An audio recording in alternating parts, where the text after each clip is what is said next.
কথায় বলে পুরুষ মানুষের জীবন আর মৌমাছির জীবন একই সুতোয় গাঁথা।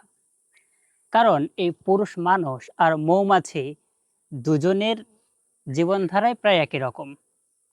তারা সারাটা জীবন কষ্ট করে, তারা যে খাদ্যগুলো যোগায় তার কোনোটাই আসলে তারা ভোগ করতে পারে না। যেমনটা ভোগ করতে পারে না এই মৌমাছিগুলো। মৌমাছি কষ্ট করে মধু জমায়, সেই মধু আমরা মানুষেরা কেটে নিই। আবার পুরুষ মানুষ প্রচণ্ড খেটে যে অর্থ জমায় তার কোনোটাই সে নিজে ভোগ করার জন্য জমায় না, তার পুরোটাই ব্যয় হয়ে যায় তার পরিবারের জন্য। আবার এই মানুষগুলো যখন সমস্যায় পড়ে, অসুবিধায় পড়ে, যখন পরিবারের চাহিদা মেটাতে পারে না, তখন সে একটা অকেজো লোক হয়ে যায়।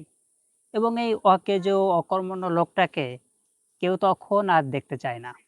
সে যখন টাকা ইনকাম করত, তার তখন একটা কদর ছিল অন্যরকম। সে যখন ইনকাম করতে পারে না, তখন তার কদর কমে যায়। ঠিক যেমনটা হয়েছে এই মৌমাছিগুলার সাথে। দেখুন, আমরা এখন যেখানে আছি সাধারণত মৌমাছি চাষ করে, তারা বিভিন্ন জায়গায় ঘুরে, ঘুরে মধু সংগ্রহ করে। তো এখানে আমরা আসার পরে দেখলাম যে এখানে যে বাক্সগুলো রাখা আছে মৌমাছির জন্য, সেখানে বাক্সর উপর দিয়ে পানি জমে গেছে। কয়েকদিন আগে, গত ২-১ দিন আগে এখানে প্রচণ্ড বৃষ্টি হয়, সাথে বাতাসও হয়। যার কারণে এই মৌমাছির উপরের যেই পলিথিনগুলো দেওয়া থাকে, দিয়ে ঢাকা থাকে, সেটা উঠে পড়ে গেছে। এবং সেই মালিক যে একসময় দিনে অন্তত ২ থেকে ৩ বেলা এই মৌমাছিগুলোর খেয়াল রাখতো, সেই মালিক এখন একবারও আসছে না। কেন জানেন? কারণ এই চাষের মৌমাছিগুলোর মধু দেওয়ার সিজন শেষ হয়ে গেছে।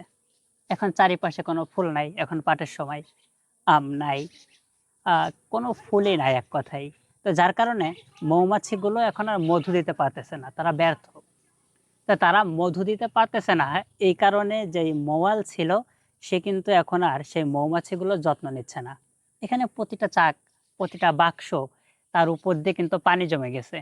এবং এইটার ক্ষেত্রে তো এমন হয়েছে যে মানে ঝড়ে বা বাতাসে এই উপরের পলিথিনটা পর্যন্ত উপরে পড়ে গেছে। কোনো একজন ব্যক্তি এই এইটা দিয়ে এটা দিয়ে এখানে এরপরে একটা ইট চাপা দিয়ে রাখছিল, এবং সেটাও বাতাসে উড়ায় নিয়ে গেছে। কিন্তু এর আসল যে ময়াল, সে কিন্তু এসে খবর নিচ্ছে না। এই কারণে বললাম যে পুরুষ মানুষের জীবন আর এই মৌমাছির জীবন একই সুতোয় গাঁথা। যে তারা যখন অক্ষম হয়ে যায়, তারা যখন পরিবারের দায়-দায়িত্ব, চাহিদা মেটাতে পারে না, তখন তাদের প্রতি আর অতটা কেয়ার করা হয় না, যতটা কেয়ার করা হতো তারা যখন সামর্থ্যবান ছিল, তারা যখন পরিবারের ভরণ-পোষণ দিতে পারত, তখন যতটা কেয়ার করা হতো, তারা যখন কাজ করতে পারে না অর্থাৎ বৃদ্ধ বয়সে তাদেরকে ততটা কেয়ার করা হয় না।